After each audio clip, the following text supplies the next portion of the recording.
Good morning, everyone. Yes, that was terrible. Good morning, everyone. Yes, good morning, Dan. That's right. And may God bless you. That's what I was on that one as well. Well, this is great, isn't it? It takes a very special kind of person to get up early and come into the city and hear a bunch of people gasbag about climate change. Well done to you. Fantastic. Yes, give yourselves a round of applause. Yes, why not? So good. I believe you are the kind of people that I was warned about on Sky News. Obsessed with your DEI, net zero, wanting clean air and cheap electricity and living on a livable planet. Oh, disgusting. It's woke if you ask me. I don't know what woke is, but it sounds very woke to me. Well done on you for coming to hear this conversation this morning. You're definitely not going to hear this kind of conversation on Sunrise or Today, are you? Today we are meeting on Gadigal land in the Eora Nation, who were the first climate scientists of this land, who successfully looked after this place for thousands of years. I want to give a shout out to any Gadigal or any First Nations folks in this morning. My name is Dan Ilic. I'm a comedian and faceless man of the climate movement, and I'll be your steward for this session today, because Australia's democracy is at a crossroads. Fossil fuel funded disinformation is supercharging the far right. So, what is the antidote? Well, we have three of Australia's biggest brains on democracy, disinformation, populism, and the conversation for Australia is as critical as it has ever been. So, let's go. From communications agency Popularis, here's an impact communications expert specialising in cutting-edge digital storytelling. He's worked with Nobel laureates, prime ministers, presidents, and once won a cram from Spiderbait lookalike competition. He asked me if there's time to plug his new book called Angertainment, released by Simon & Schuster in May. I said, no, we don't have time to do that. Please welcome Ed Coper. Our next guest has been at the forefront of disinformation wars in regional Australia. She's a farmer, a community renewable energy advocate, and they know what it's like to run a community independent campaign because they've run in 2 federal elections. That's right, 2022 and 2025, and she is still alive today to tell the story. It is co-convenor of Climate 200, Kate Hook.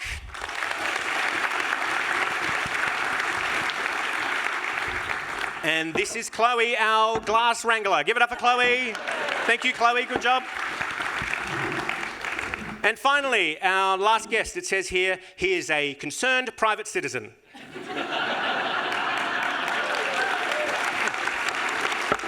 Please welcome former Prime Minister and all of our guests today to this event. Well done.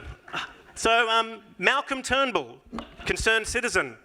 Well, it's better than prominent Sydney racing identity.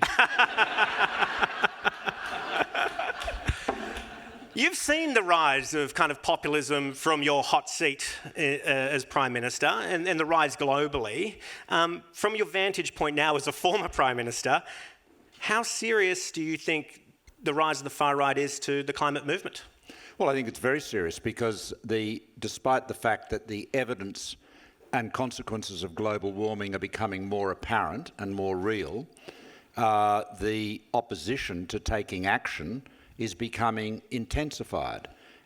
It's the far right, the populist right, whatever you want to call it, is engaged in a culture war. It is, as I used to say, ideology and idiocy instead of engineering and economics. And despite electoral setbacks and physical reality, they're at it all the time. And if I can just illustrate this with a quick story.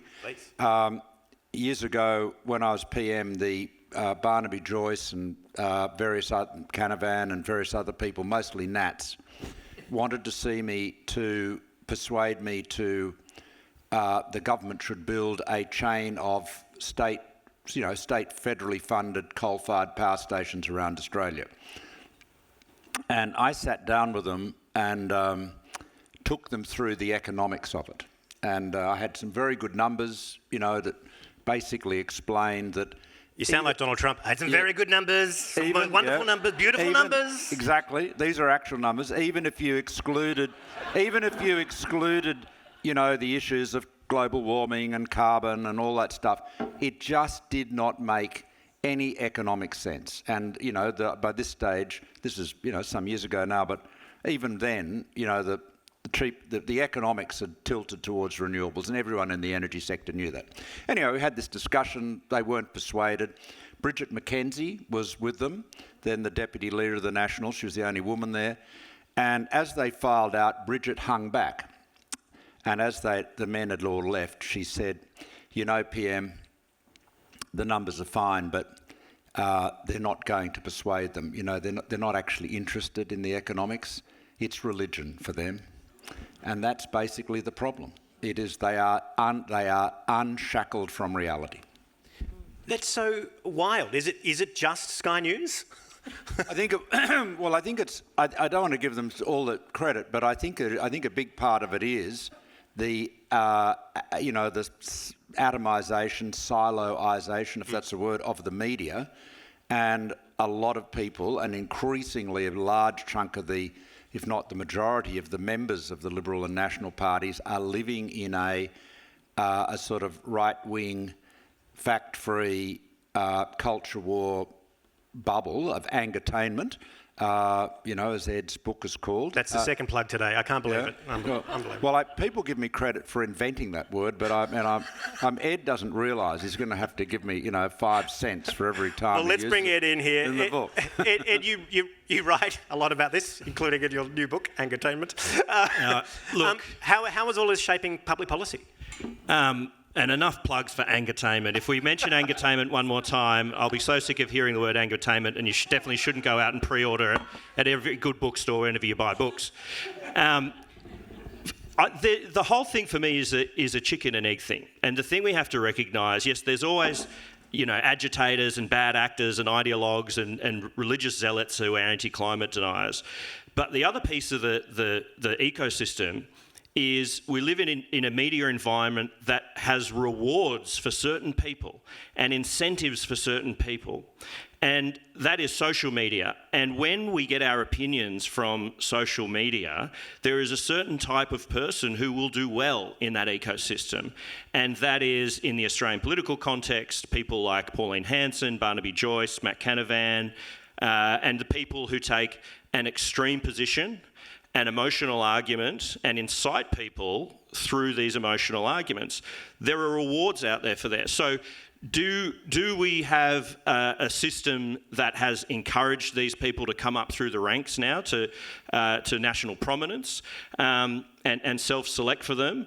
Or do the times just suit these people? Or have this class of politicians cottoned onto this and deliberately incite and deliberately inflame and pick these culture war issues because they get rewarded for it? I mean, look at what Andrew Hastie does. He gets this. He knew he would have a much bigger megaphone outside of conventional politics and on social media. Yeah, that is so true. Like the other day, my friend's dad, John, posted on Facebook a picture of Dick Van Dyke saying, Dick Van Dyke wants all Somalis deported from America.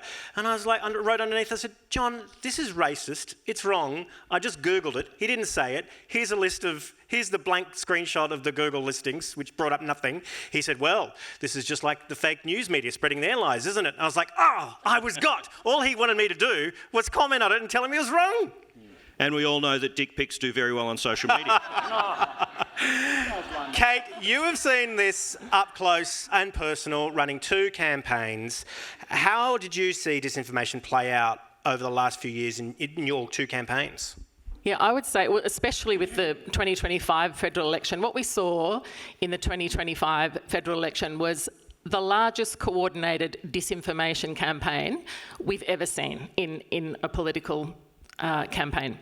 So what did we see? We saw almost $80 million of money from fossil fuel aligned organisations used and deployed to try to sway the outcome of the election away from climate action. And that money came from Clive Palmer, Gina Rinehart, Advance Australia, a dozen fossil fuel companies. That has all come out. We also saw an explosion of third-party organisations. So there were so many, but one example is Australians for Prosperity. I don't know if people came across that. So Australians for Prosperity, so they weren't outwardly anti-climate, but they attacked pro-climate candidates and particularly independents. horribly, but they attacked them on other issues like tax. And so they tried to make out that they were all about economic prosperity. But as it turns out, 95% of their funding was from Coal Australia. So, that is what we saw. And then we saw some bizarre things, Dan, like busloads of Plymouth Brethren came into my electorate. And it was really, it was not only weird, it was very intimidating for voters as well as volunteers. These people would, they were very aggressive in the way they were going. They were on a mission, clearly, to do what they were doing. And weird things like we used to notice that the same volunteer would swap from a One Nation T-shirt to a National Party T-shirt. So this is what I mean when it was coordinated. And then finally, we just saw some ugliness. I think we've never before seen signs and billboards. Like there was one in my electorate. So my name is Kate Hook, if you didn't pick up that at the start. So surname Hook. There was a range of billboards put around my electorate high up in trees, and it was this demonic picture of Albo with a hook in his hand, and then a picture of me in front of that, and it was "Don't get hooked."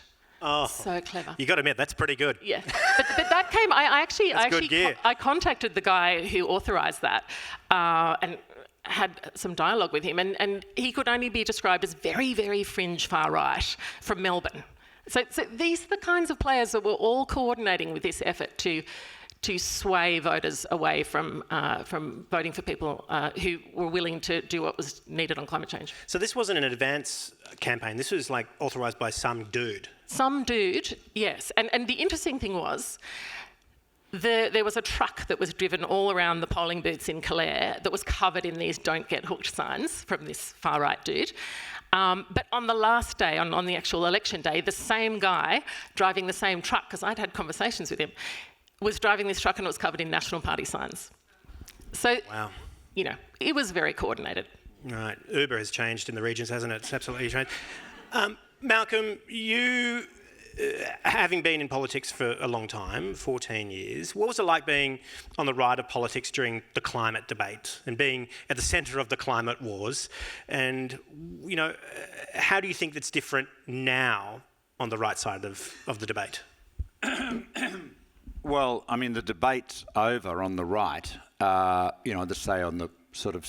I don't know whether you can talk about a centre-right anymore, because I'm not sure that the Liberal Party or the National Party, let alone One Nation, of course, can be regarded as being very close to the centre. So, there are virtually no moderates left in the Liberal Party at the federal level.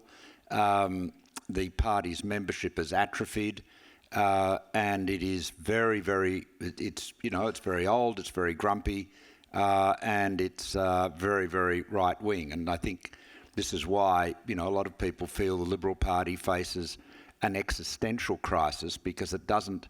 How does it reform itself?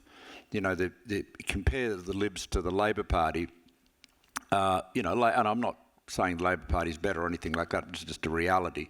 The Labor Party was founded in the 19th century as the political wing of the trade union movement. It's effectively still controlled by the trade union movement. So if Labor was making itself unelectable, the people that actually, control it, the unions, would no doubt say, well, this isn't working, we may be pure and pursuing the socialist vision or whatever it is they're pursuing, but it ain't working, we've got to change tack. There is no one in charge of the Liberal Party. And so it is very hard to see how it digs itself out of this hole. I mean, was just speaking with one of you earlier about, a mutual friend of ours who's a pretty progressive person who was in the state parliament. He used to go to Liberal Party branches when he was still in Parliament, and people would say, "Oh, it's such a pity we've lost Craig Kelly. He was such a great guy." Well, that sort of sums up the problem. So I think it's hard, very hard to fix, but that doesn't mean that a far right party or group of parties can't win, because politics is a bit like football in this context. It's a relative business. So if you're playing in a football team and you are really hopeless, you're just a bumbling, stumbling bunch of players. If the team you play on the weekend is even more bumbling and stumbling than you'll win. And so, there's always the risk that while people on the Labor Party will say Sky News is the best thing that's ever happened to the Labor Party, and the Libs and the Nats, and blowing themselves up all the time, that's great for us, we'll be in office forever. A, that's probably not a good thing for Australia, but B, you run the risk that they finally get to a point where the punters, the public say, anything's better than this. And so I think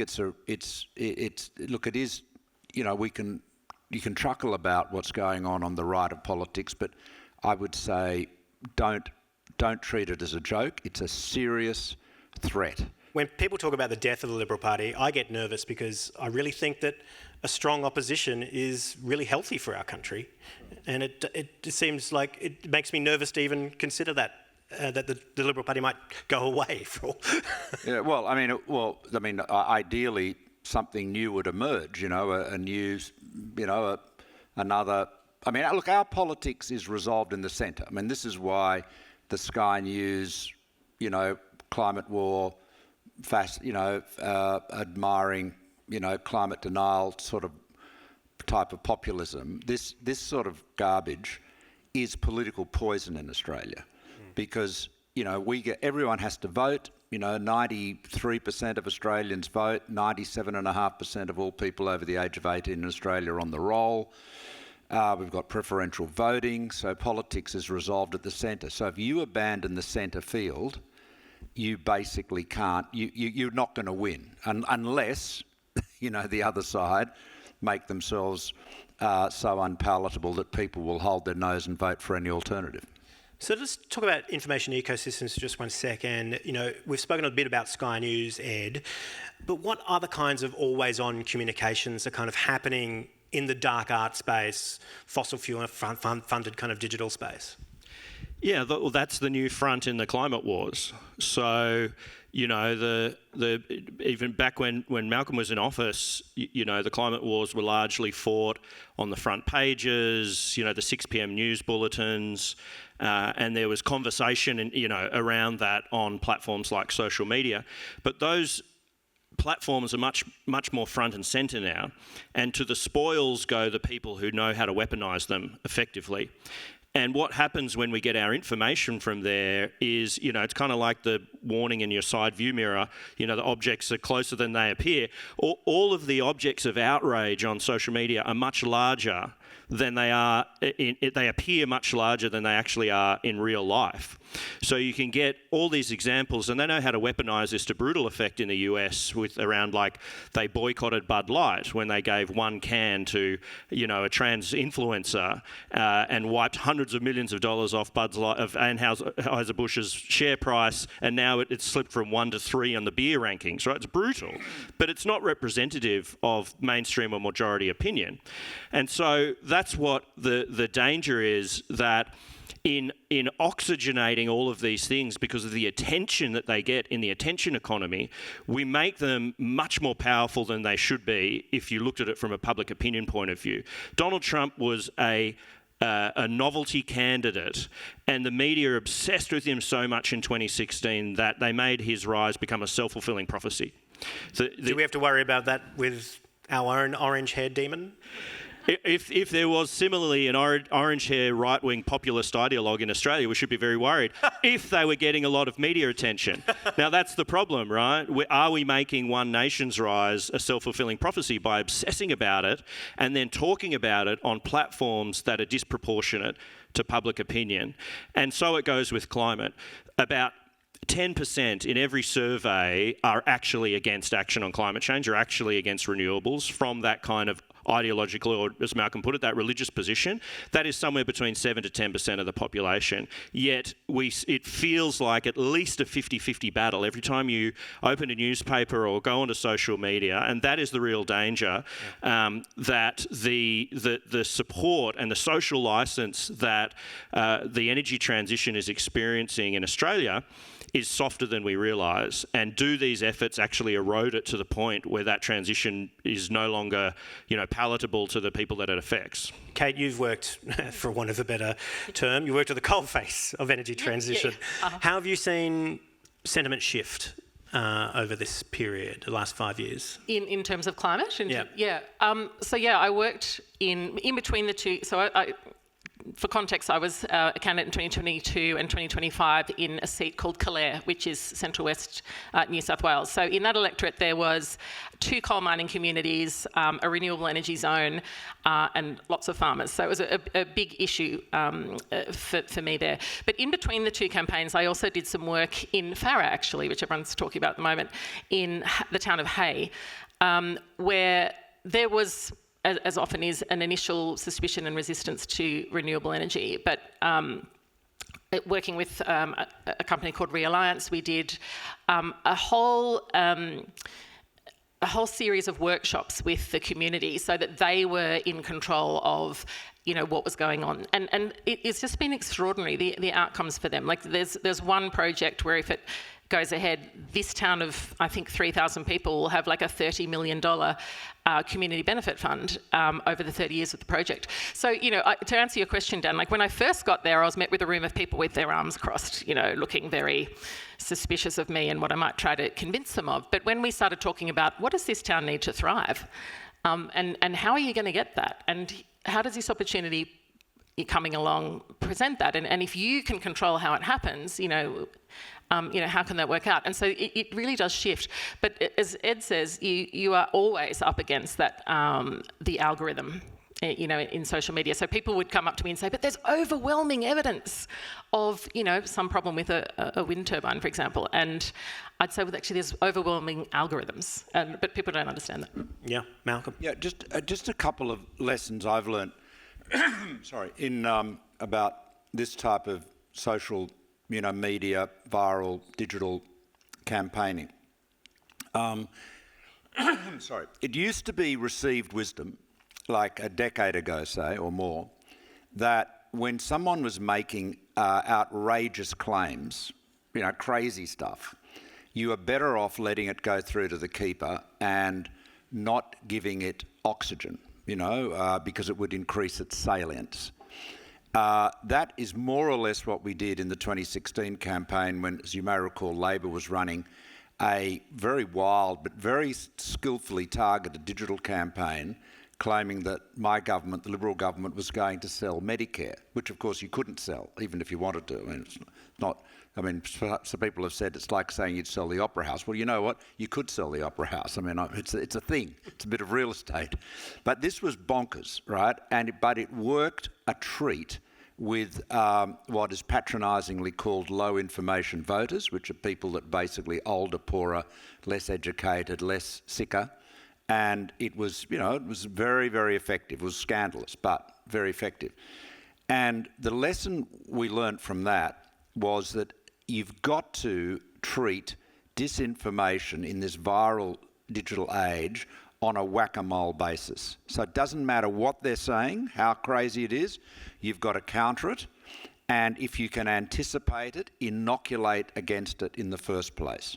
So if you know what they're, you can predict what people are going to say, get out in front of it and inoculate and make sure that people understand, say, you are going to be told that, renewables are making your electricity bill higher. Well, they're not. Here are the facts. And actually start getting that information out there. And I think on the energy side of things, we're actually in pretty good shape in Australia because nearly 40% of all Australian households have got solar panels. They haven't got them on their roof because it's making their electricity bills higher. They're not masochists. A lot of people increasingly have got batteries. I would venture to say there's virtually nobody in Australia that doesn't either have solar on their roof or knows somebody who does. And so this is one of the good things we've got, that people can actually see it. So, the phobia about renewables that you see being pumped out by the fossil fuel sector and the Australian and on Sky is running up against the lived reality of most Australians. But you've got to make sure they connect the dots. And so it's, this is where Climate 200 is very important, because it is supporting the type of information campaigns that are not spreading lies but are actually getting the facts out there. I mean, we're really lucky on the climate action side of politics that the facts are on our side. I mean, when I was John Howard's Environment Minister in 2007, back in the heady days when the Liberal Party supported an emissions trading scheme. We all remember clean coal, Malcolm. You don't have to... But the point was, in those days, renewables were clearly more expensive. So the question was, how much more are we prepared to pay to save the planet? We're now in a situation where they are genuinely cheaper. And so, the cheapest form of new generation in Australia, and everyone will tell you this in the energy sector, CSR will tell you this, like there's unanimity on it, is a combination of renewable generation plus storage. That's a fact. And so we've won the economic debate, but incredibly, our opponents are now, as Bridget McKenzie said, they've switched to religion. So is Malcolm right there, Ed? Do we need to inoculate people with memes, or do we just give them free solar panels? Well, we know one person whose neighbours, can see that social proof. That's Pauline Hanson. I think The Guardian reported yesterday. She, in fact, received a government subsidy for her solar panels, the same subsidies that she is subsequently arguing against in Parliament. So, maybe that would be the best social proof for Pauline to just spruik her own panels. Kate, when it comes to the electorate, people are looking for other people to vote for other than the major parties. What does that look like for a regional voter when they're kind of considering voting for something other than a major party? I think, it's very topical at the moment to talk about Farah, isn't it? Because it's under a by-election right now. So if you look at the choices that they have there, I mean, it's a very different choice for the people of Farah. It's always been Liberal or National Party. So suddenly they're faced with a race between a community independent, who's Michelle Milthorpe, and a One Nation, according to the polls. So a very different choice. But I think, to answer your question, Dan, people in the regions feel increasingly like they've been overlooked and forgotten. So they're angry. A lot of people right now are clearly feeling they're unable to vote for parties that they might have voted for in the past, Liberal National Party. And so they're looking for something else. And so, they're rightly feeling angry. I mean, I'd sort of like to be really clear that I feel One Nation voters, they're not wrong to be angry. They feel that they've worked so hard, they've done all the right things, and they're just not getting ahead. And so, someone comes along and looks for their grievance vote, and so they park it over there. But what they can have with a community independent is someone who can actually give them a solution. I mean, the One Nation will not have the policy prescriptions to fix the problem that is hurting people. Whereas a community independent is free to make the right decisions, to make evidence-based policy decisions, to really stand up for their community. They're not beholden to fossil fuel companies. There's nobody telling them to toe the party line. They're free to just do what their community wants. So that is the choice that they have. And the wonderful thing about the community independence model, I mean, I was, as I said, in a regional area. So as a candidate, I was quite different to some of the candidates in the city. So that is the wonderful thing about this movement. It's very adaptable so that you can have candidates who are just perfectly suited to their region. And I think, Helen Haynes, who's in the electorate right next door to where Michelle Milthorpe is currently running, is probably a great example of that. Very different to city independents, but all agree on the core issues. And Helen's got a great voice. I would listen to that podcast. It's so soothing, so soothing. Malcolm, Angus Taylor and the Liberal Party haven't actually ruled out directing preferences to One Nation in Farah, which could basically mean the difference between One Nation winning or losing. If they do direct preferences to One Nation, what will that do to inner city Liberal-esque electorates? Well, it'll be poisonous for Liberal candidates in city electorates, but I would be amazed if they don't direct preferences to One Nation, because they will want to get One Nation, they want a preference deal. One Nation will say, we won't direct preferences to you unless you direct preferences to us. So I think they, look, they might, it depends how, but if they think they're a chance of holding on to the seat, they will want to, they'll do a deal with One Nation, I would think. I'm not an election specialist, but it seems to me like if you're going to poison all of your rich inner city seats where all your donors come from... Which they've all lost, they've lost. Look, Dan, let me cut to the chase. Yeah, talk to me like I'm an idiot, because I've got no idea. Let me just cut to the chase.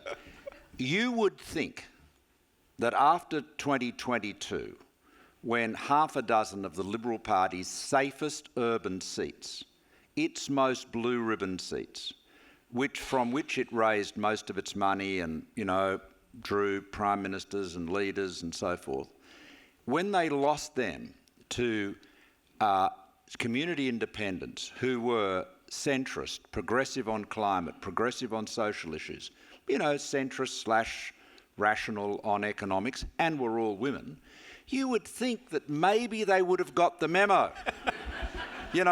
Teams, something. They're sending us a message.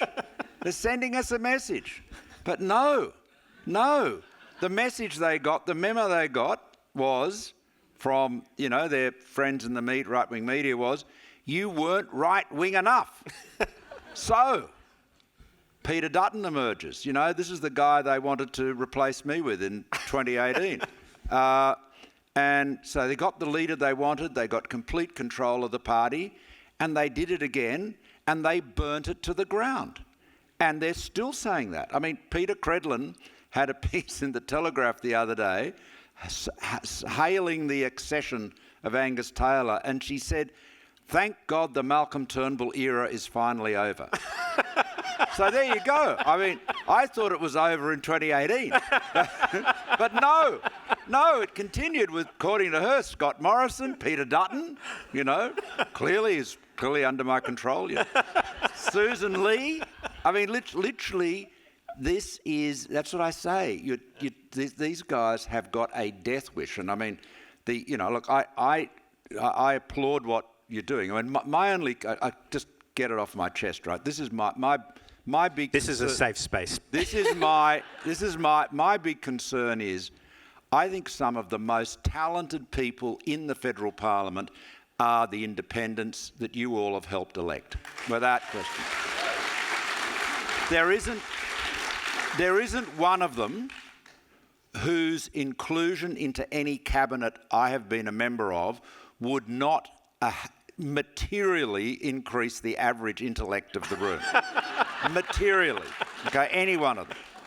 But here's my concern is, I want to see Monique Ryan, Allegra Spender, Kate Chaney, any and all of them. I want to see them on the front bench. I want to see Allegra Spender talking about tax as the treasurer of Australia, not simply as a brilliant independent So that's the challenge that awaits us. How does the community independent movement, how does the great centrist, progressive sort of political movement that you've got, how does that form an alternative and then ultimately a government? And that's my, how that can be done, I don't know. But that's and I'm just saying this as a concerned citizen, Thank you. Concerned private citizen. 71-year-old private citizen concerned about the future of Australia. Yeah. Thank you, private citizen. I'd say that, Malcolm, on the other hand, like if you look at the last 2025 federal election, we had 10 more independent, I'm going to try and articulate this properly. So Nicolette Buller in 2022 came so close to winning, and then of course she won in 2025. So she came within, I think, let's say 2,500 votes of winning. 10 more independents came closer to that in 2025. 10 more. And some of them just down to like 100 votes, or, I think Nicolette's was 33 votes. So, it was, imagine the difference if we had 10 more of the people that you've just described in Parliament. And that would be immediate. As opposed to, I'm just wondering about stepping stones because of the complexity. Well, if you had 76 of them, you could form a government. So. Yeah. But it could go from 10 to 20 to 30. No, look, I'm not saying you must form a party or something like that. I mean, that's one thing. But I'm just saying to you, ultimately, you are putting some of the smartest people that have ever gone into the federal parliament, and I would love to see them on the front bench. Yeah, that's all. Ed, what kind of tactics are we seeing in Farrer? What is Farrer looking like on the ground at the moment? Good question. Dan, I thought we were here to plug my book, not the independent movement, but that's okay. I endorse all those comments. Well, I think the important thing for us to pay attention to is the ecosystem, not just one actor. And I think Kate's mentioned a little bit of how that worked in the 2025 federal election, where, you see actors like Advance probably not as active as you would expect. That makes me highly suspicious because they are active at the same time that other groups are active, like Australians for Prosperity, Better Australia, and all the other kind of astroturfs that fly under the radar that are suddenly very well funded during these campaigns. And they are not always talking about climate, right? Their objective is to destroy. And sometimes you can get your climate outcomes and prevent action on it by destroying through other means. And we saw this in the States, right? Last year there were 745 bathroom bills or anti-trans bills passed across America at the state, county, federal level. Who was funding all of these? Fossil fuel interests, right? Shell, Exxon, the Koch brothers, all the kind of usual usual suspects. Now, why would they be funding anti-trans movements? Because it destroys the political fabric and elects people in America that will then give them what they want on climate. And so this is why you see the rise of culture war issues in general. Now, put into that an external scenario in Australia where we are facing foreign crises, cost of living crises, economic headwinds, a rise of grievances that are entirely legitimate and resentment that is entirely legitimate but misdirected by these bad actors at things like climate policy or immigrants. Now, it's very easy to exploit those, and that's what explains the rise in One Nation. So the question for somewhere like Farrer, to bring it back to your original question, is, how do you prevent the weaponisation of these grievances on those usual culture war issues? And that is very difficult to do, but very important. And the short answer is how you do that is that you have a better story. And Kate's touched on some of the elements of that for energy about, the community benefits, the vision for the future. But unless that is very well told and done in a sophisticated way, by the right trusted messages, it will never be more powerful than those who seek to destroy and those who seek to tear down.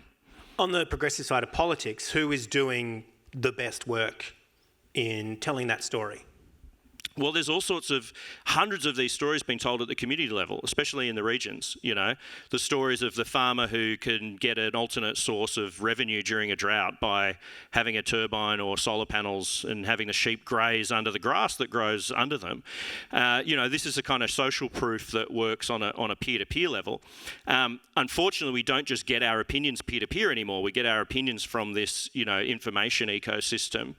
And so what you need is, the actual issues aren't the important thing. It's the way they're told, right? These far-right ideologues don't have a monopoly on inciting emotion in people. It's just that they tell their stories in terms of emotion and we tell our stories in terms of facts and figures. I remember during The Voice, I was so baffled by Advance's campaigning because they simultaneously were putting things on Facebook saying, The Voice goes too far. And then they'd put up another post saying, The Voice doesn't go far enough. And I was like, holy shit, these guys don't stand for anything.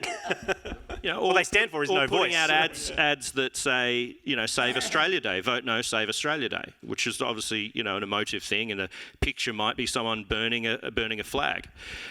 It's very, sorry. I was just going to say, but that's a good point you make, Dan, that in that anecdote, that they don't stand for anything. And I think this is the problem with people thinking that putting their rightly held grievance vote with a party like One Nation that doesn't have the policy descriptions to fix it.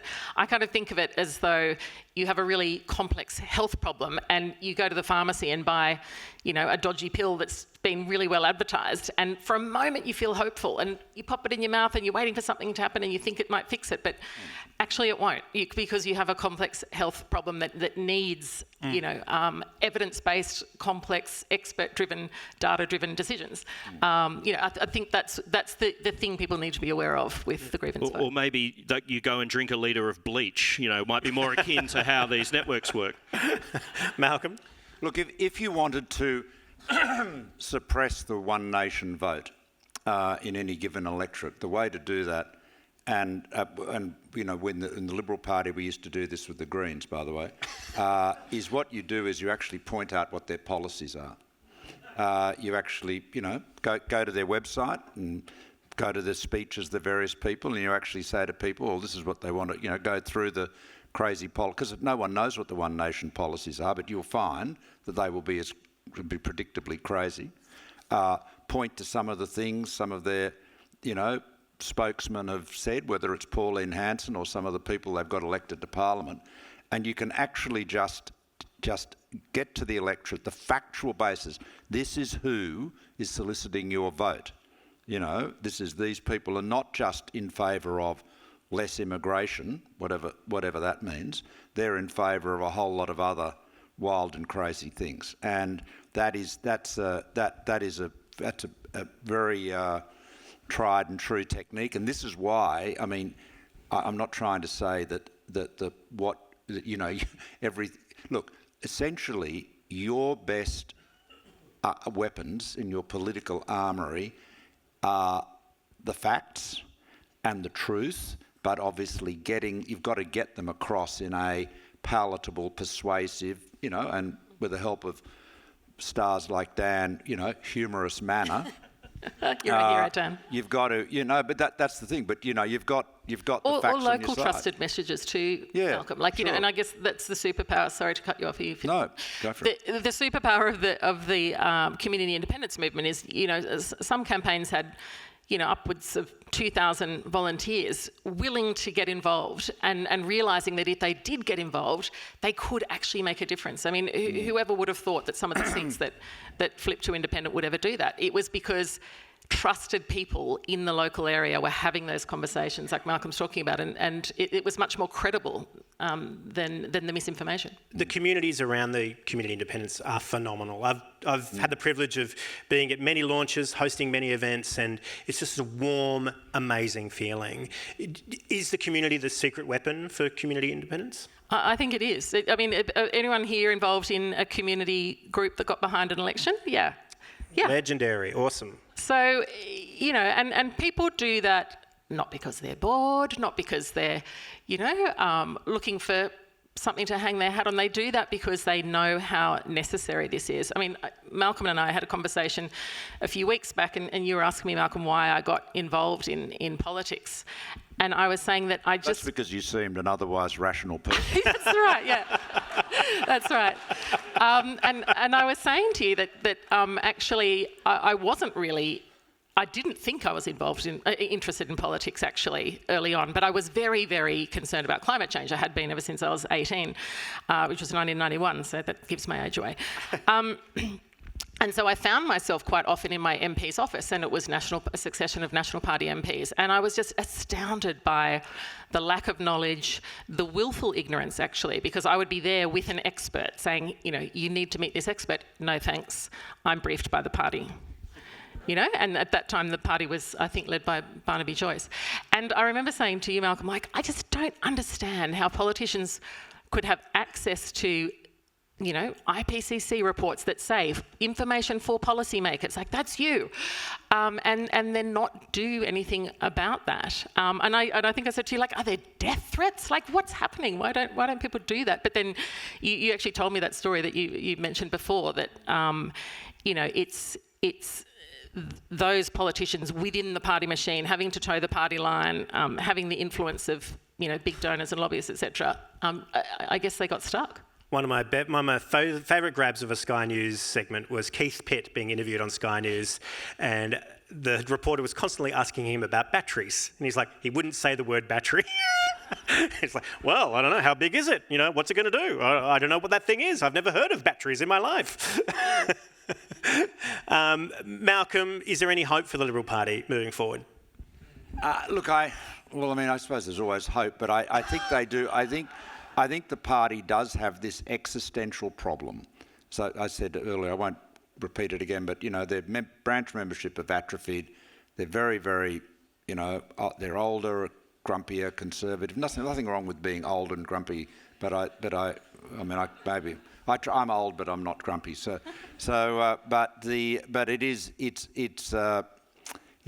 I'm not sure how they dig themselves out of this hole, and they are living in the angatainment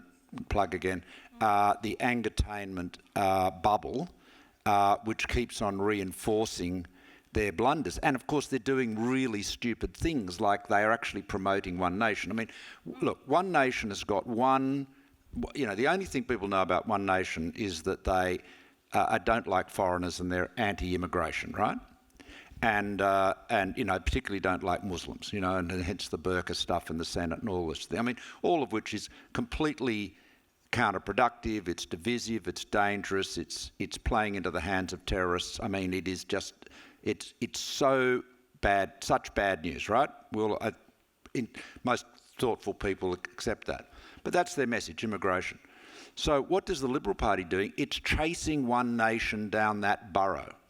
And the more they go on and try to compete with One Nation on immigration, the more they increase the salience of that as an issue, the more they increase the appeal of One Nation, because people say, well, if immigration's a big issue, if that's the problem, the biggest problem facing Australia, then we may as well go for the real deal, go for Pauline Hanson. I mean, it is extraordinary. It is as though they want to promote the One Nation vote. They're doing everything they can to advance it, and which, as you said, would be so damaging, Malcolm. For in other seats that arguably, you know, where there's more population, where, you know, there's more traditional Liberal Party seats. You know, what's that message if they're saying, if say for example in Farah, if they put One Nation number 2. You know, what does that say to people who actually want to see the Liberal Party come back to being its former self? Well, I think it's poison. I mean, it genuinely is. It's absolute poison. I mean, think of an electorate like Wentworth. You know, where their campaign at the last election seemed to be based on trying to persuade people that Allegra Spender was an anti-Semite, which of course only resulted in her vote, you know, going up. I mean, how it was ludicrous. It was a ludicrous campaign, you know. And I mean, one electorate I do know well is Wentworth, naturally, and you know, and she's, you know, her two-party preferred is almost getting up close to the one I used to have, but which is amazing for an independent. You know, so she's a absolutely brilliant candidate and member. But the point is, imagine being the Liberal candidate the next election, going out there and trying to persuade people in Wentworth that your party is giving preferences to One Nation. I mean, you know, so damaging. I mean, I don't know. If that happens, it's as though, you know, what is the goal? Is the goal? Look, let me illustrate this way. When I was PM and Barnaby Joyce was my deputy PM, because he's leader of the National Party, this was an interesting relationship. And Barnaby was, to say the least, accident-prone. And we used to say, oops, I fell into a staffer. Yeah, exactly. The guys in the office would say, so you picture Barnaby in the morning, he wakes up, you know, it's been a big night, wakes up, looks in the mirror, having a shave, you know, thinking to himself, well, yesterday that was pretty terrible. That was really bad yesterday, awful. Now, what can I do today that will make things even worse? There must be something, some terrible thing I can do or say. And invariably it'd happen. So that's kind of where they are. They're on as I say, they're in a spiral, and if they don't move back to the centre, and they're not showing any signs of it. I think it could well be curtains. These things don't last forever. If the Liberals preference One Nation in favour, will that be the final nail in the coffin for the Liberal Party?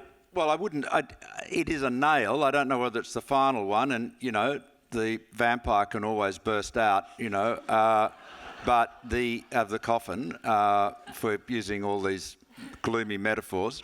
But I think it's... You're talking about Count Angus Taylor. Clearly, look, seriously, when, with compulsory preferential voting, you've got to give your preferences to someone, right?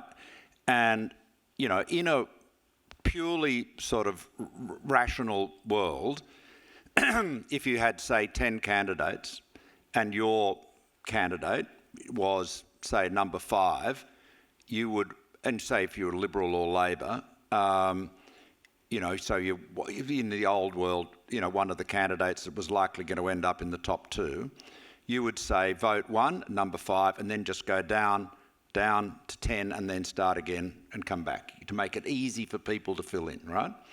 But allocating preferences is a signal. And so, which creates a problem because it can, makes it, hey, people have got to go 1, 2, 3, 4, all over the place. It can be a bit hard.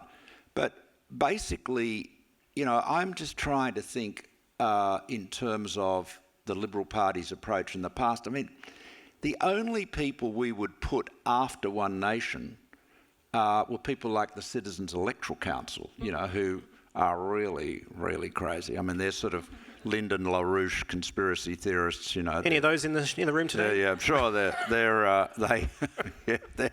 right. They are right out there in La La Land. So there was a definite signal that One Nation was either last or second last. But to put them number 2, that is a sign of approbation, of approval, and that I think that will play very badly and will be, used against the Liberal Party everywhere else in Australia. Yeah, I mean, was it 1998 that Peter Costello made that point and said putting One Nation last on sort of ethical grounds, and I think had a bit of an argument with John Howard about it, but then John Howard came around to the idea and said, yep, they need to go last. Ed, when I'm talking about information ecosystems to folks and explaining how the fossil fuel conspiracy behind it works, I feel weird because I feel like it is a conspiracy. How do you make the connections between the fossil fuel and all these groups, the fossil fuel industry and all these groups that are doing this disinformation?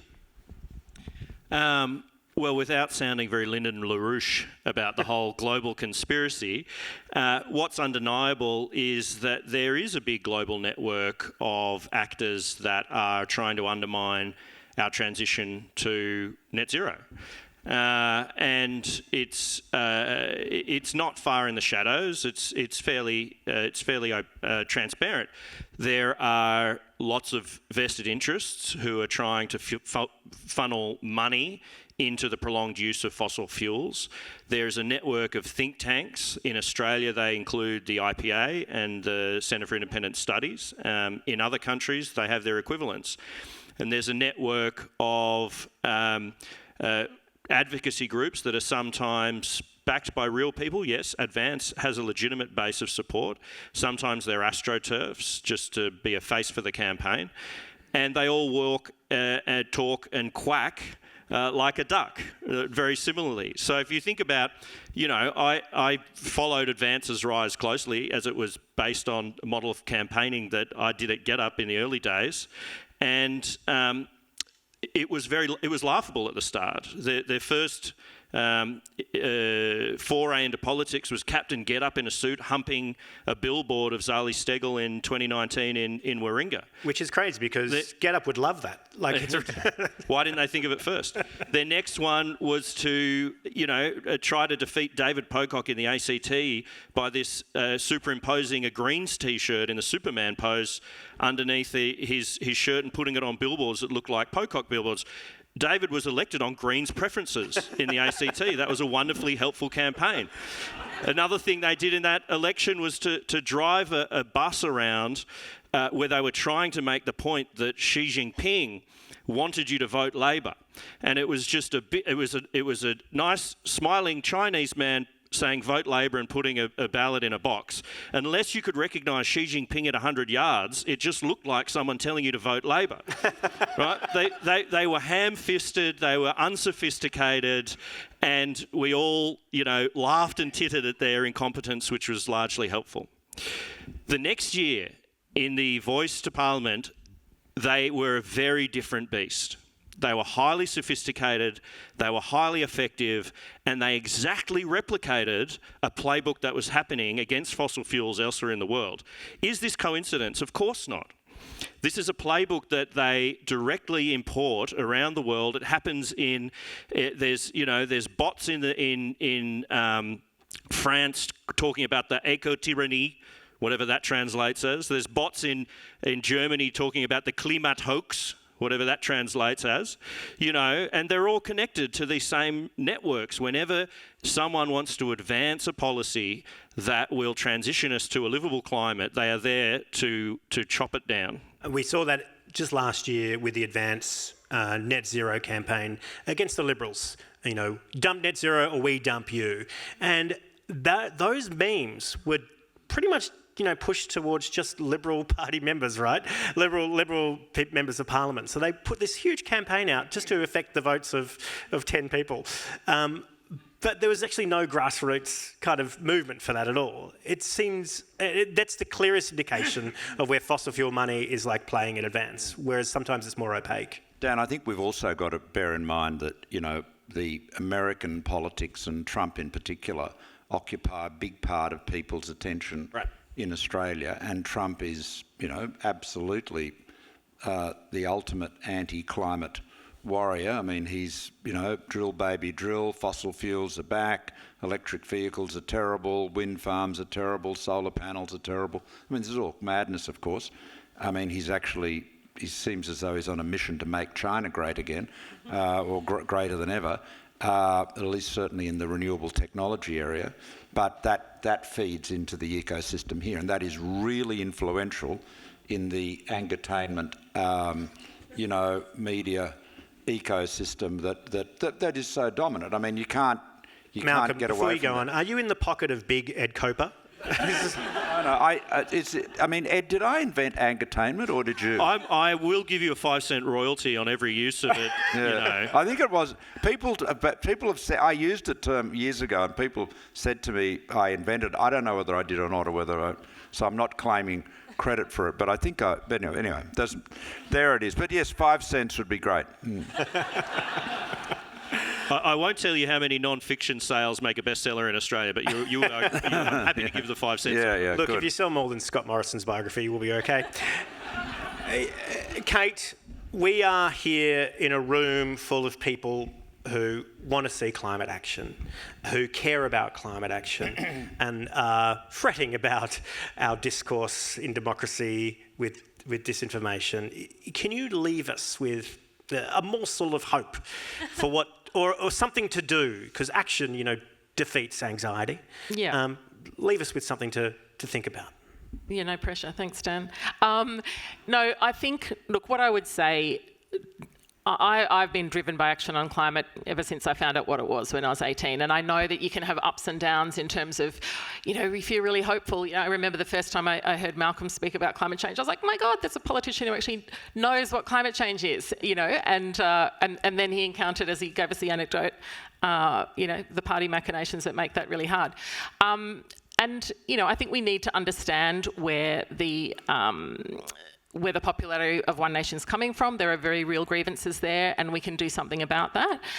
And I think after a conversation like today's, you might be feeling, despondent if it seems like that the people with the power are the people running these disinformation campaigns, or they're the people who can fund that, or they're the parties that will offer people a grievance vote with absolutely no solutions. It might feel like that's where the power is, but what the community independence movement has shown is that actually people have the power. When people come together and it's important enough to come together on something that is so powerful. And so that's where we, as Malcolm said, politics was changed so that it was unrecognisable with that sweep of independents that came in after 2022, and there were some before that as well.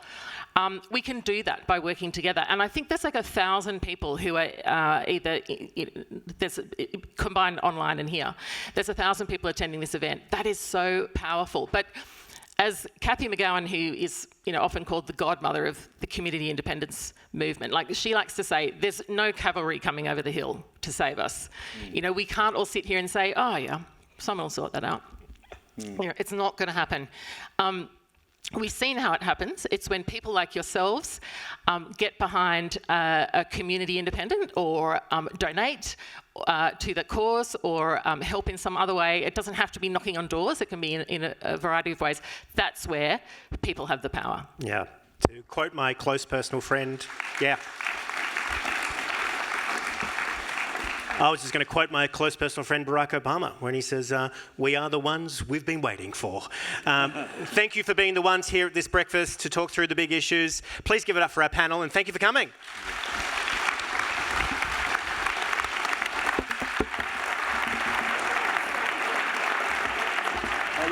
Oh, and then stick around because we're just going to take a photo with the audience behind. So if you don't want your face in it, just do this.